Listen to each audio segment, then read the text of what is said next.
Hello guys! Magandang hapon sa inyong lahat. This is your guest from Asa Greek Channel, a faith healer, also material. So yung hapon na to, tignan natin sabihin sa iyo ng ating mga gabay. So this is a random gabay. A random gabay for the sign of Aquarius. Aquarius, welcome to my channel. Ano kayang messages, advices, and spirit guides ang ating masasaga for today's video? Kanino kayang energy o kaganapan sa buhay ng mga Aquarius ang ating mga hagilap. So guys, this reading is a journey lamang din at makaka-resonate. Kunin lamang po ang makaka-relate sa inyo and comment down below kung kaninong energy ang ating nasagap. And of course, don't forget to like and subscribe my channel and hit notification bell for more videos of this. Maraming salamat po sa mga walang sawang pag-support sa aking channel. Lalo na ang hindi nag-i-skip ng ads, sabay pagpalain kayo ng Diyos at may kapal siklig-lig na gumapaw na biyayang manang balik sa inyo. So let's see guys, what is the messages, advice ng ating angel spirit for the sign of Aquarius. So let's see and watch this. Ano kaya kaganapan sa buhay ng mga Aquarius ang ating mga hagilap? So guys, tutuklasin at bubulabugin natin ano kaya kaganapan sa buhay mo ang ating mahahagilap. Angel Spirit, please give information po. Okay, so this is something the Nine of Cups. There's something proposal, engagement. No, there's something an offer with an email and messages. No, marami ka matatanggap ditong mga tawag. No, marami ka matatanggap na mga message, no, email. And there's an apology coming in for you. May hingin na tawad that there's something proposal. No, proposal. And because there's something Hermit card, something spiritual enlightenment. No, maaaring kumbaga there's something in spiritual journey or spiritual awakening. No? Also searching. No, may mga bagay na parang hinahanap mo. No, yung sarili mo na kung ano yung nangyayari, kung ano nang kaganapan sa buhay mo, parang gano'n. Parang nalulungkot ka sa lahat na nangyayari o takbo ng buhay mo. What is additional messages? Reference with the Two of Wands. No? Piliin mo yung mga bagay na makakatulong lang sa'yo. Piliin mo yung mga bagay na magbibigay katuparan sa mga pangarap mo. Let's see what is additional messages. And because there's an Empress card. No? There's something revert na maaaring magkakaroon ulit ng panibagong eksena, sigla, no? Ng iyong relasyon, ng iyong buhay, ng iyong sarili, no? Maaaring kumbaga kailangan alagaan mo at mahalin mo yung sarili mo dito. Piliin mo yung mga bagay na makakatulong lang sa'yo. No? Kailangan na alisin mo yung nagbibigay stress. No? Maaaring nagbubuntis ka ngayon. Maaaring buntis ka, ganito, ganyan. Mag-ingat ka for stress. Kasi parang nagkakaroon ng drama. No? Iwasan mo itong drama na to. No? Mag-ingat ka. There's something in apology coming in for you. Maaaring hihingi ng tawad itong tao na to sa lahat na nagawa sa'yo. And this is something the Six of Cups. There's a past person coming back. Na may taong babalik from the past. May babalik from the past and there's an Eight of Wands for past communication and past moments. So, maaaring mag-message to. Tatawag to. No? Ihingi ng tawad to sa kanyang ginawa. And because there's a travel na maaaring, kumbaga, pupuntahan kanya. No? And there's something the Moon card, the truth reveal. Malalaman mo, no? Kung bakit nagkaroon ng anong pagkakamali na nagawa niya, kung magko-confess siya sa'yo, no? Aamin siya. Or maaaring hihingi siya ng tawad sa'yo sa lahat na nangyari. Let's see what is the Hermit card. There's a star card for something a wish fulfillment. So, maaaring matupad yung mga pangarap mo. May mga bagay na matutupad na sa'yo. No? Naman yung mga bagay na hinihiling mo, maaaring may sa katuparan mo na. No? Let's see what is the Two of Wands. The Two of Wands represent with the King of Pentacles. Now, this is something practicality. Magiging practical ka na ngayon sa pagpili, no? Ng opportunities so ng isang tao. No, magiging ano ka na, pihi ka or magiging torpe ka na. No, hindi basta-basta ka na parang hindi ka na basta-basta magpapakita ng emotion mo or ng pagmamahal mo. There's a Justice card na magkakaroon ka na ng balance. No? Kumbaga magkakaroon ka na ng control. No, and because there's the Six of Cups, referencing with the King. You're feeling stuck. No, parang feeling mo hindi ka pa rin nakaka-move on. No? Kumbaga hindi ka pa rin nakakaalis, no, mula sa nakaraan. No, kumbaga nandun pa rin yung sakit. Nandun pa rin yung mga pinagdaanan mo. So let's see, what is the Eight of Wands? There is a King of Cups. No, there's a devoted support person. May taong talagang mahal na mahal ka. Na maaaring nasulsulan lang to. No, maaaring, kumbaga, kinarma siya. No, maaaring na-realize niya yung mga bagay na ginawa niya. What is the Knight of Cups? Because the Moon card.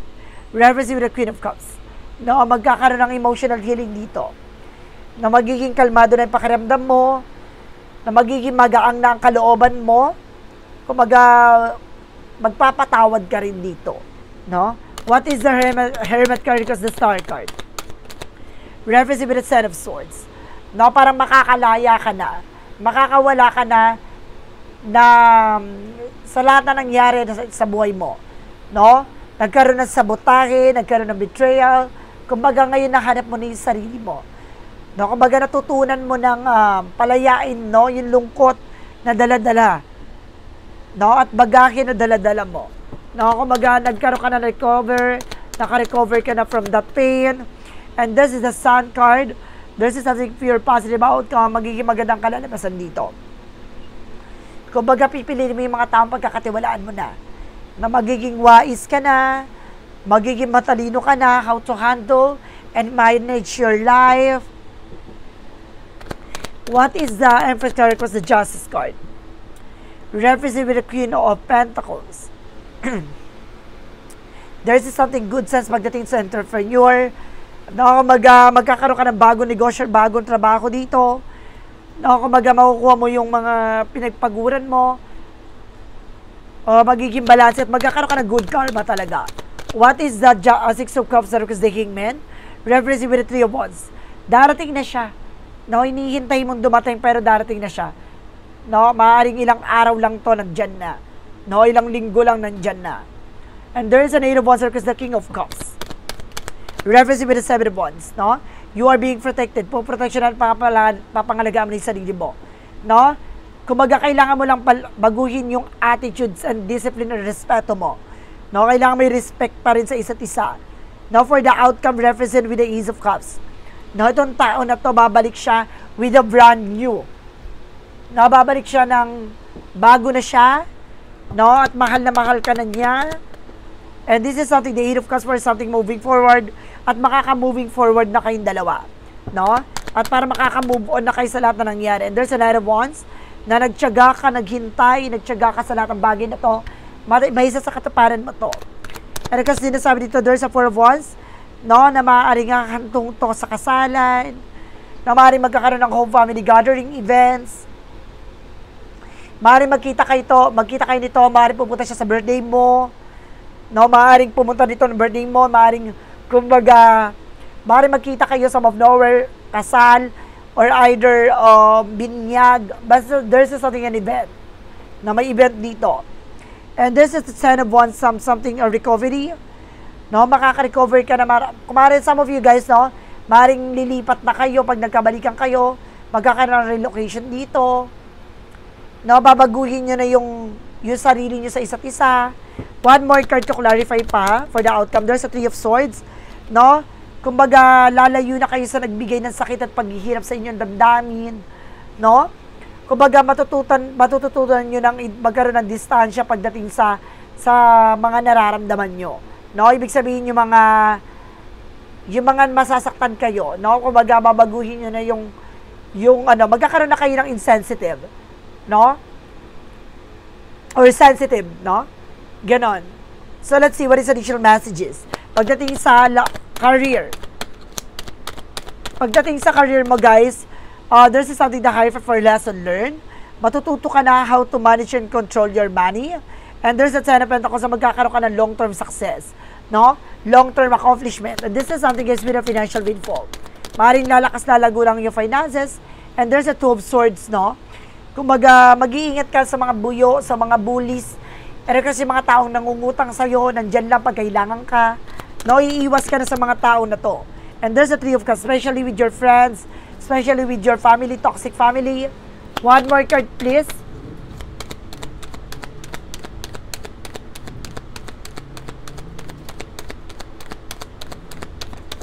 And there's something, the Fool card.